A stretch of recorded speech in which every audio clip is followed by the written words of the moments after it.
Howdy, boys. It's been a while. Episode 35 for the boys today. I want to talk to you about something deep. So get your floaties on. We're going deep today. Apologize about my voice. I'm a little bit stuffed up. Been sick this past week. I want to talk to you guys about the key thing that I do with my clients. And it has to do with the nature of reality. It has to do with the nature of belief and behavior and how those three things work together: reality, belief, behavior. There's a sense in which reality is what it is. You can't really argue with it. It's going to be what it is no matter how you relate to it. But how you relate to it can affect your reality. You can change reality itself through your behavior. Not all realities, but many you can through your behavior. So that then leads us to the question, what causes long-lasting behavioral change? And the answer to that is belief. Now, for those of you who may be newer here, who haven't ever done coaching with me before, you're not on any of the group platforms or whatnot, I want to talk about what belief actually is. So, this is crazy. I'm just putting all this out here. If you guys understand this and believe this, which is the trick, you're going to unlock a new level of life. And I myself make a living off of helping accelerate that process for other people. Helping accelerate the process of changing beliefs, changing behavior, changing your experience of reality. And as you guys know, the reality I use as a foundation for these beliefs is the divinely inspired word, the Bible. That is my forever foundation. I was born into it, raised in it, tested it, debated it, dug into it, and there's so much more I have to learn about it, but I know a decent bit about it. And that's, I'm 33 years old. That's my thing. It always has been, and it always will be. It is the purest source of reality in written form that you can find. And it's not just love thy neighbor. It's, as Paul says, it's what you need for life and godliness. It's all in there. Okay, reality is what it is. Your behavior influences reality. And your experience of reality is different than reality itself. So is mine, by the way. I'm not some all-knowing guru, mystical, fictional person. My experience of reality is not in perfect alignment with reality itself. Paul says in 1 Corinthians 13, right now we see spiritual realities dimly, like in a foggy sort of mirror. We can see the reflection of ourselves and of God in a dim, hazy kind of way. But later on, we will see it in full. And I'm still in your shoes with you. I can only see it dimly right now. But I want to share some things with you today that I've learned about it, that have changed my life and changed the life of my clients and can change your life too. So reality is pretty straightforward. Hopefully you guys are tracking. Your experience of reality is just a little bit different than reality itself, if not a lot different. The people who seem very disconnected with reality, they're all over the place. We call those people delusional, right? Because it's like you're not living in the world we're living in, right? We all kind of understand it a certain way. And, that person is so disconnected from us that we're like, you got to be delusional, you got to be crazy. In recent events, that's been very highlighted by the very publicized ICE shooting in Minneapolis, Minnesota. where, the woman was in her car and she was shot by the ICE officer and killed. Very tragic, no matter who you are, hopefully. It's a tragic thing. What's very interesting is that reality, as captured in a couple different video angles, was presented to the American public. And by and large, the interpretations of it were two very extreme opposites. One was, this was 100% justified self-defense shooting by the ICE officer. The other was, this was murder. He murdered her. And there wasn't really much of an in-between of, hey, maybe he could have shown more restraint, but it wasn't murder. And hey, she never should have put herself in that position, but he also overreacted. There was none of those narratives come to the surface. What's coming to the surface is extremely different interpretations of the event. I'm not here to discuss what's right or wrong, but to make a point of the reality is what it is. And some of that reality we will never fully know because the woman is dead and she can't speak to her side. But the reality is what it is. And due to our beliefs, our experience of that same reality is quite different, quite polarized. Do you see? Belief interprets reality according to its own standards and thus creates an experience. You're outraged over here, you're outraged over there. You have your own experience of the same reality based on your beliefs. So let's talk about how belief is formed and what belief even is. If I ask you, in general, if I ask a person what they believe, what they're going to do is they're going to draw on their conscious mind. I apologize, I'm fighting back coughing and sneezing and nose running and all these things. Bear with me. Ask someone what they believe and they're going to reference their conscious mind. But here's the problem. Beliefs don't reside in your conscious mind. If there's nothing that you hear from me today, hear this. Beliefs do not reside in your conscious mind. The only thing that resides in your conscious mind are thoughts. Usually when we have these debates online or when we're yapping, about theology or business strategy or routine optimization or fitness or whatever these things are, we're talking through our thoughts. Thoughts in the conscious mind is how we're able to speak, because speech occurs with language and language lives in the conscious mind as well. Okay? Language, thoughts, speech, it's all in the conscious mind. In the conscious mind, there is not emotion. In the conscious mind, there is not belief. You have to understand this. Because when I ask people what they want, when I ask them what they believe, they're telling me what they think. They're telling me thoughts. You have to understand this. There's a layer underneath that. And guys, you can look at this from a brain science perspective. You can look at this from a Freudian, Jungian, psychological perspective. You can look at this from a very spiritual perspective too. It checks out either way. So you got the conscious mind up here with the thoughts. Underneath that is the subconscious. The subconscious is where your emotions are stored. Okay? Emotions don't have inherent labels. Emotions are mixed and complicated. Rarely do we ever feel a pure emotion. It's usually a good thing when we do, but rarely do we ever feel a pure emotion, just 100% the same emotion. But it's a very powerful moment if we do.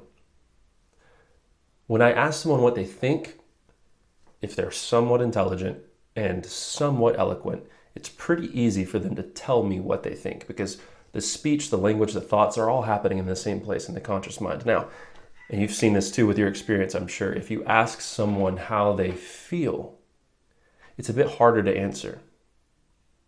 What do you think about this? Da da da da da.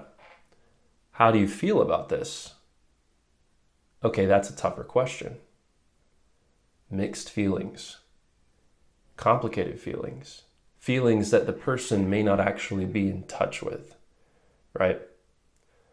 That's where things get a little more hazy, because that part of you, the subconscious, where the emotions are stored, does not have the language piece. Someone who is very self-aware has become more adept at interpreting their own emotions, putting labels on their own emotions. But those labels don't come with the emotions. You have to label them yourself. You have to bring conscious awareness to what is subconscious. Subconscious, sub meaning underneath. It's underneath the conscious mind. Now here's the thing, beliefs, like we said, they don't live in the conscious mind. They don't live in the subconscious. They live in the unconscious, the place of instinct, the place of gut level reactions, of gut level intuition. Even from a brain science perspective, a lot of theories would say they actually do live in the actual gut. Quite interesting. And these guys, they are very rudimentary. They are not these complex weaves of doctrinal theses like science research papers. They're very blunt. They're very instinctual, and they have to be, because the beliefs are what you live by or die by. The beliefs are what cause you to do what you do. This is why you can say, I want to get in shape this year. I want to wake up on time. I want to stop watching the dirty websites. I want to be more confident with women. I want to take more risks. I want. And maybe in your mind, your conscious mind, you know what to do. You know this would work. You know this is the right thing to do. And in your subconscious mind, you want to do those things. The reason that even though you know it, even though you want it from an emotional level, you don't do it, is because there's a belief issue. And again, the beliefs live in the unconscious mind. What does that mean? It means that you are probably not aware of what you actually believe. You are probably not aware of the force that drives your behavior. And even if you are aware of it, which is actually pretty rare, changing it is another thing entirely. So I ask someone what they think, they tell me what's in their conscious mind. I ask someone what they feel, and they try to reach down in the subconscious and pull that out with varying degrees of success. But when I ask someone what they believe, the large majority of the population is so disconnected from their unconscious mind that they revert just to spewing their thoughts. If I ask, what do you believe about X, Y, and Z? You will most likely tell me what you think about X, Y, and Z, not what you believe about it. The only way to know for sure what someone believes is to consistently study their behavior over time. What's the old saying? Actions speak louder than words. Why? Because faith without works is dead. James 2. You say you have a belief. Greek word there is pistuo or pistis. You say you have belief, but if you don't have works or behavior that come from that belief, then your faith, your belief is dead. It is a dead belief. It's not active, right? And this applies to saving faith that James was speaking of, and it applies to faith in anything. Just because James is talking about salvation in that passage doesn't mean the principle doesn't transfer. It does. It transfers everywhere. If you believe that you need to do something, you will do it, if that belief is the strongest.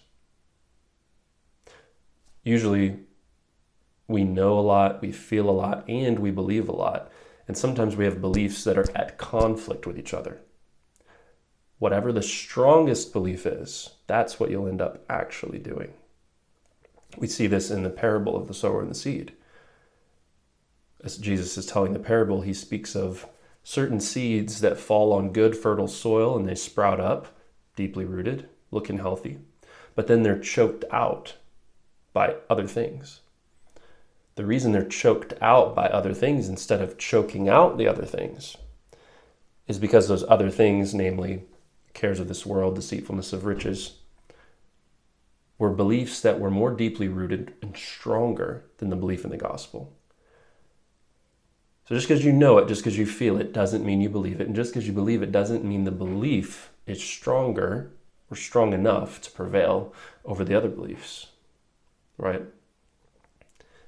That's the essence of why you do what you do. That is the essence of your behavior, is your beliefs.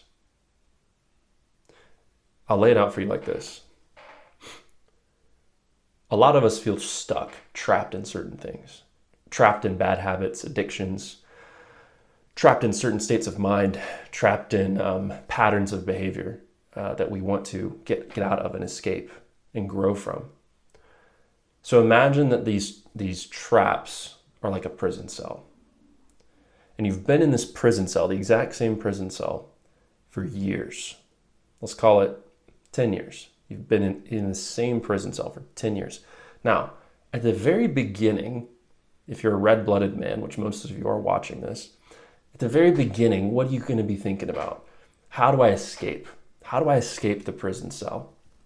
And you're going to be trying all these different types of ways to escape.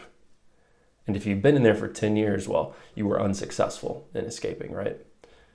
So let's say the first 1, 2, maybe even 3 years, you're trying to escape the prison cell to no avail. You've tried the door, you've watched the guard shifts, you've tried chipping away behind the toilet, you've done all these different types of things, referencing every movie you've ever seen, using the depths of your imagination, and you're unsuccessful, utterly unsuccessful. 1 or 2 years in, maybe you tried yanking on the door every now and then just to see if it was unlocked. You tried shaking the bars. You tried all kinds of things. But year 4, you stopped trying. Year 5, you stopped even thinking about it. Year 6, you've just accepted, this is my reality. This is my life. I'm in the cell. I'm trapped. And many of you watching this are sort of in year 3 or 4 with your struggles. Maybe it's not literal 3 or 4 years, but you're in this place of, I'm still thinking about a way out. I'm still trying to get out. But you started to shift where you don't really believe escape is possible.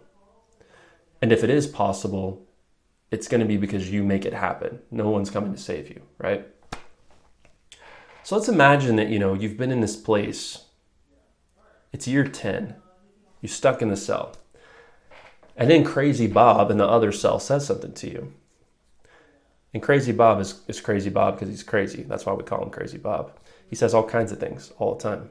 And he says, dude, bro, last night, I swear, someone came over and unlocked your cell. You can leave anytime you want. Now let's say it's true. Let's say someone actually did come in and unlock your cell and you can leave anytime you want. Let's say that's true. That's real. Okay? The reality is your cell is now unlocked and you can leave anytime you want. Okay, great. Are you free? Are you free in that moment? It's a tricky question, right? It's a tricky question because the cell door is unlocked. As a matter of fact, you know the truth. The truth has been spoken to you, and you know the truth. You know my cell door is unlocked. But do you believe it? You know the cell door is unlocked. You've been told that, and you want to be free. Of course you do. Who wants to stay stuck? But do you believe it? Probably not. Probably not. because it's coming from Crazy Bob, and you've thought of all the possible ways to escape. And that one makes zero sense. What are the odds that someone comes and unlocks just your cell door in the middle of the night while you're sleeping? Like, why would they pick you? That just makes no sense, right? Neither does the gospel, by the way. Gospel makes no sense. Why would the God of the universe care about the lowly sinners so much that he would send his only begotten Son, that whosoever believes in him would not perish but have everlasting life? Why would God do that? It's a kind of love that doesn't make sense to us fallen, selfish, tit for tat, I'll scratch your back if you scratch mine humans. It doesn't make sense for us. So Crazy Bob says your cell door is unlocked. You don't believe it. Are you free? In reality, yes. But in your reality, in your experience, no. And unfortunately, your experience is all that you experience. So in your reality, you are still stuck. The only way that we could say that you believe that your cell door is unlocked is if your behavior aligns with that belief and you actually go and open the door. Faith without works is dead. Faith with works aligned with that faith is alive. You can tell me what you believe, but chances are it's not in perfect alignment with your behavior. Your behavior represents what you actually believe. There is a massive, glorious, powerful identity,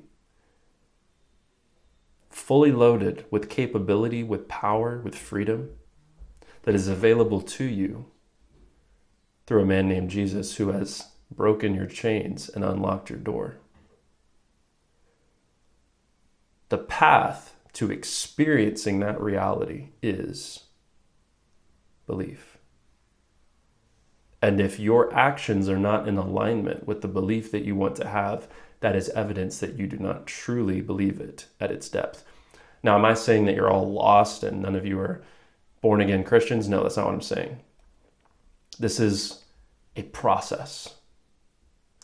A lot of people think sanctification is, okay, you get saved and then you kind of do better to become better.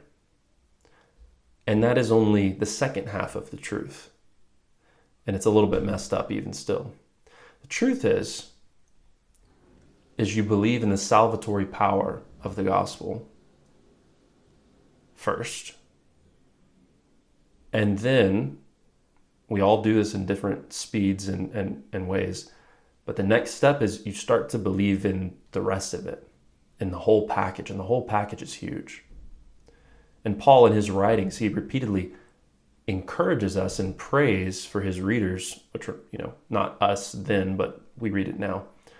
He prays that the church would fully understand, fully internalize, that we would be strengthened with spiritual power in the inner man so that we can truly experience the reality that is available to us. Belief is the bridge. And again, it's not in the mind. It's not in the subconscious. It's in the unconscious. There has to be a revelatory experience that happens where, and it doesn't have to be conscious. It's a shift that happens. My clients describe it in a number of ways. I have an alignment graph that I use to talk about it. And we can talk about it in a number of different ways, and all of them are wrong and all of them are right in a sense that it's not something that we know how to visualize. We make metaphors about it. We interpret it consciously, what we're feeling on an unconscious level. We can think of it as like Tetris blocks that shift and then collapse and then move. You can think of it all kinds of different ways. But when that belief shifts, it's going to feel like this. It's going to feel like a aha moment. It's going to feel like something clicked. It's going to feel like something sinks in. These are all words we use to describe that powerful moment when something conscious drops all the way down into the unconscious mind, and it sinks, it clicks, something shifts within you. This is the nature of belief, and this is the path to changing your reality. Next question, I'm sure, if you're still watching this far, how do I change my beliefs? First of all, how do I even know what my beliefs are? Kind of alluded to that earlier, but you have to study your behavior. You have to study your behavior to determine what the dominant belief is in that sector of behavior. If you continue to watch dirty websites, for example, there is something about that whole thing, whether it's searching out the perfect video or how the video makes you feel psychologically, that's usually a big one. How you are feeling during the sexual release that takes place, and or the emotion that you don't want to feel that you're using the dirty websites to stuff back down. There's something about that whole process that you have a belief about. And the belief is more or less like this. Even though I know I shouldn't be looking at this and doing this, even though I know that, and even though in a real sense I don't want to, I don't truly desire this, I have a belief that says, this is going to help me more than something else. This is going to be better for me than something else. That's a belief you have. And it bubbles up. And we're able to suppress that unconscious belief with willpower for a time. And the conscious mind is pretty strong. But the unconscious is much stronger. And when the conscious mind wearies, the unconscious eventually wins the day. Every time. And part of that is due to a corruption in our mortal bodies. Christ said, the spirit is willing, but the flesh is weak. Because sometimes there's certain elements of belief that have not been fully embodied in us, that have not fully sunk into the depth of our instinctual core, right? We would all like to think that we would happily burn at the stake for Jesus. We would all like to feel like we would happily burn at the stake for Jesus. But would we? I hope so. But ultimately, you don't know until you're in that situation, because only in that situation can the actual belief be tested. Study your behavior. If you guys want more content on this, let me know in the comments. But I'll be real with you. There's a reason why most people stay stuck in these habit loops. In the New Year's resolution, it's all going to change. They're synced in, they're locked in to the hypnotic rhythm of the world. They're locked in to the patterns of this world, is a more biblical way to say that. Romans 12:1 and 2. There's a reason why most people are like that. And it's because the truth of the gospel, which, by the way, elements of it can be true, whether you believe in Jesus or not, and that's another topic. Truth is truth is truth. And certain pieces of truth, work with other pieces, and certain pieces stand alone. That this is just how God made the world, and this is how it is, whether you believe it or not, right? And you can access that truth, whether or not you've necessarily surrendered to Christ. So there's some complexity there. This is why you see very successful people that haven't bowed the knee yet. Everybody will at some point, because they've learned to leverage some of these truths, right? But again, there's a reason why most people don't. It's because it's not easy. It takes a lot of inner work, or a lot of pain, or a lot of really positive experiences, because the the way that we kind of tunnel down into the unconscious is through very heavy stimulus, and it's usually very heavy emotion. So think about thoughts, emotions, beliefs, right? We can use our thoughts to channel into the emotions and label those, but the thoughts and the emotions have to channel into the beliefs to figure out how to work with those. And usually that doesn't happen unless we're faced with extreme pain or extreme positive stimulus, some sort of an extreme stimulus that forces us to channel down in there and for the real beliefs to come out. And in the modern world, which I assume most of you guys watching this are watching from a developed country where you have access either with cash or with credit or with daddy's money or whatever the case, you have access to food, you have access to a comfortable room, you have access to unlimited stimulus from screens. We are able to escape a lot of the stimuli that would otherwise force us to grow our beliefs. So it's a very hard thing for the modern Western man or woman to uncover. That's it for today, fellas. Again, this is what I do for a living. And if you are resonating with this and you're like, yeah, I've been stuck in some things, whether it be with women, whether it be with sexual purity, whether it be with purpose, confidence, authenticity. If you've been stuck in those kinds of things, one or more, and you want to have a no pressure conversation about it, shoot me a DM on IG at Narrowwayman. Shoot me a DM. Make sure you're following on there, of course. There's also, I'm not going to put a form in there to work with me. Just shoot me a DM on IG. What the heck? I'll put a form in there. Yeah, I'll put like a Calendly link if you want to book a call. But that first call, guys, if you book, it's going to be completely free. And I'm not going to do a sales pitch because the truth is what I do doesn't work for everybody. And it doesn't work for everybody because not everybody is at a level where they can tap into that stuff. And I'm not trying to be mean when I say that. Some of you guys some of us are just not ready to get to that place. And that's okay. So I never do a sales pitch or anything on the first call. I try to help however I can, try to get to know you, see if you might be a good fit for what I do. But if you're not, it's not a big deal.